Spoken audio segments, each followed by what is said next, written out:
그리고 신호등처럼 빨간불이 켜지는지 녹색불이 켜지는지 생각하는 겁니다. 이 해빙 모션이 신호등을 판별하는데 많은 도움이 된다고 하죠. 알리바바의 마인 회장은 기분이 안 좋다 라고 말하는 법이 없다고 해요. 대신 마음이 편안하지 않다고 합니다. 결국 편안한 상태로 돌아가겠다는 의지의 표현인데, 우리 뇌는 부정문을 인식하지 못하고 해당 단어에서 떠오르는 이미지만 입력을 해요. 즉 편안하지 않다고 생각하면 뇌는 편안만 입력을 하고, 반대로 짜증이 난다고 생각을 하면 짜증만 각인을 시키는 식이죠.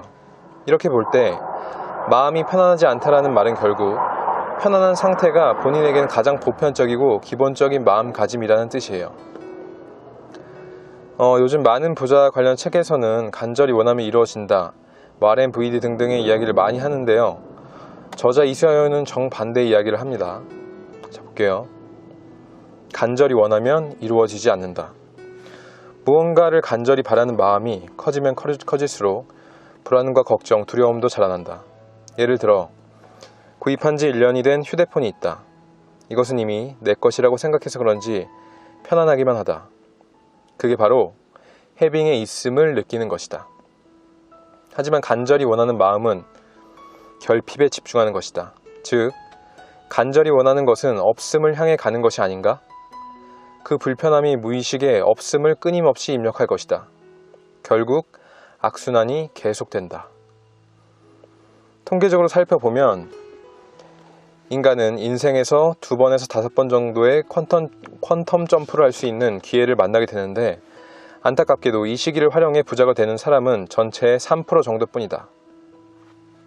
나머지는 그것이 기회인지도 모르고 지나쳐버린다. 여기서 말하는 퀀텀 점프라는 것은 생각지도 않게 엄청난 발전이나 아니면 돈, 부 이런 것들이 나에게 다가오는 거예요. 그래서 엄청나게 발전적인 방향으로 점프를 한다는 소리죠. 앞서 말한 무의식에 없음이 아니라 있음을 새겨버리면, 해빙 노트를 작성하는데 새겨버리려면 해빙 노트를 작성하면 큰 도움이 된다고 합니다. 문장은 단순하게 I have, 나는 가지고 있다 로 지금 자신에게 있는 것을 적고, 그리고 I feel, 난 느낀다로 자신의 감정을 표현하면 된다고 해요. 그렇게 의무감을 느끼지 않게 한 주에 3, 4회를 권한다고 하네요. 책에서 나온 예를 살펴보면 말머리에 I have는 대출금을 갚을 돈이 있다. 그리고 I feel, 돈이 있다고 생각하자 기분이 좋아졌다. 해빙을 하는 한 대출금 내는 날도 두렵지 않다. 웬만하면 구체적으로 작성하는 게 좋다고 해요. 예를 들면 재미있는 놀이기구를 탔다 보다 재미있는 에버랜드에서 가장 스릴 있는 T-익스프레스 롤러코스터를 세상에서 제일 아름다운 내 여자친구와 함께 소리도 지르고 침도 흘리면서 탔다가 더 좋은 것이죠. 다 생생하게 다 기억이 날 것 같으시죠? 이렇게 구체적으로 이야기하면. 심리학자 칼 융은 이런 이야기를 했어요. 인간의 생애는 무의식의 자기 실현의 역사다. 무의식에 있는 모든 것은 삶의 사건이 되고 밖의 현상으로 나타난다. 심리학 잡지 사이콜로지 투데이에 따르면 무의식은 우리의 일상생활에 영향을 주는 믿음과 두려움 태도의 원천을 뜻한다 고 하죠. 20세기 심리학의 대가 밀턴 에릭슨은 개인들은 무의식 속에 자신이 아는 것보다 훨씬 많은 능력과 자원을 가지고 있다. 불행하게도 이것을 알지 못해 행복하고 만족스러운 삶을 살지 못한다. 그러니까 무의식을 통제하지 못한다면 우리의 인생은 혼돈의 카오스 상태, 즉 정신이 없는 그런 상태를 이야기하는 거죠. 하루에 5만 가지 잡생각을 하는, 인간은 하루에 한 4에서 6만 가지의 생각을 한다고 하는데 엄청나죠. 그 숫자가 상상도 할 수가 없죠. 근데 이 모든 생각들이 진짜 잡생각이 되어 버린다면 우리 인생이 어떻게 될까요? 근데 그렇게 살다가 죽는 인간이 대부분이라는 것을 책에선 이야기해 주는 것 같습니다. 그래서 있음을 입력하라고 하는데 이것이 무의식을 통제하고 해빙하는 비결이라고 해요. 해빙의 가장 높은 단계는 상생인데 서양의 윈윈과 비슷하다고 생각할 수 있지만 그것과는 다른 것이, 윈윈은 철저하게 주고받는 것. 내가 상대에게 이익을 주면 상대방도 그에 응하는, 그에 상응하는 대가를 돌려준다는 개념입니다. 상생은 내가 먼저 베풀면 우주의 에너지가 돌고 돌아서 나에게 더 큰 행운이 돌아온다는 의미로 목, 화, 토, 금, 수로 이루어진 오행의 개념을 생각해보면 이해가 쉬우실 건데, 나무가 불에 땔감이 되어주면 불은 흙에 온기를 주고 흙은 땅속에서 딱딱한 바위를 만들면서 그 바위 사이에 물이 나오게 하죠. 그리고 그 물이 다시 한번 한 바퀴 돌아서 나무를 키워주는, 이것이 바로 자연의 섭리라는 것입니다. 이렇게 돌고 도는 것이 상생이라는 것이죠. 어느 한 명한테만 윈하는 것이 아닌 돌아가면서 모두를 살려주는. 아시겠죠? 자, 마지막으로 대부분의 인간들은 무의식적으로 기계론적인 세계관을 받아들입니다. 그 결과로 커다란 공장 속에 작은 톱니바퀴와 같은 삶을 선택하게 되는 것이죠. 영화 매트릭스에서는 이런 대사가 나옵니다. 나는 네 마음을 자유롭게 해줄 것이다. 하지만 나는 그곳으로 가는 문까지만 보여줄 수가 있다.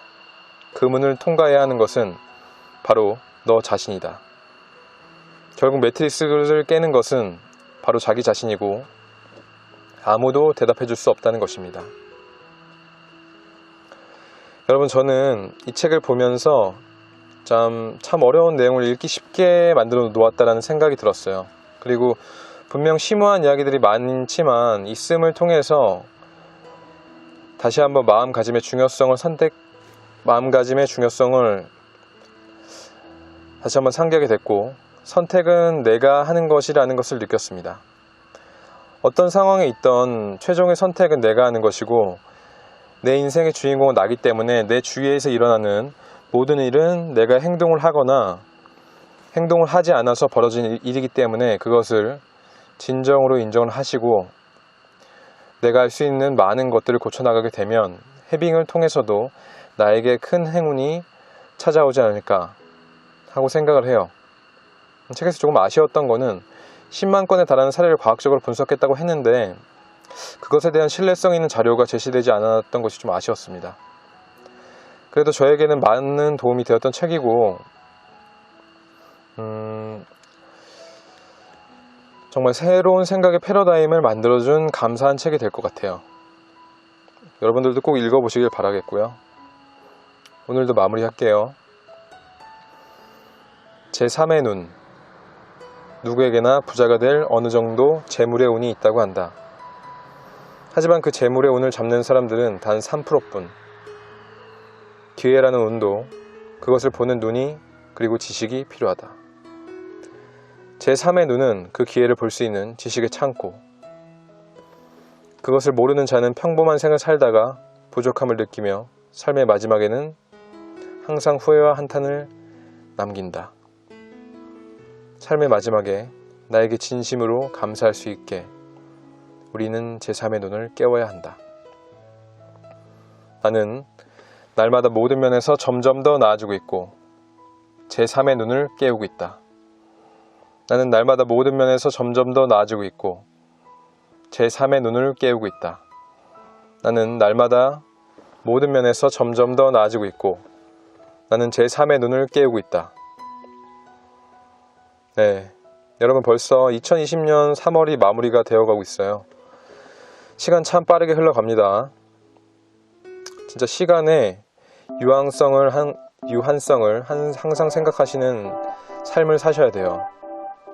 시간의 중요성을 항상 인식하시고 행복한 삶을 사시길 바라겠습니다.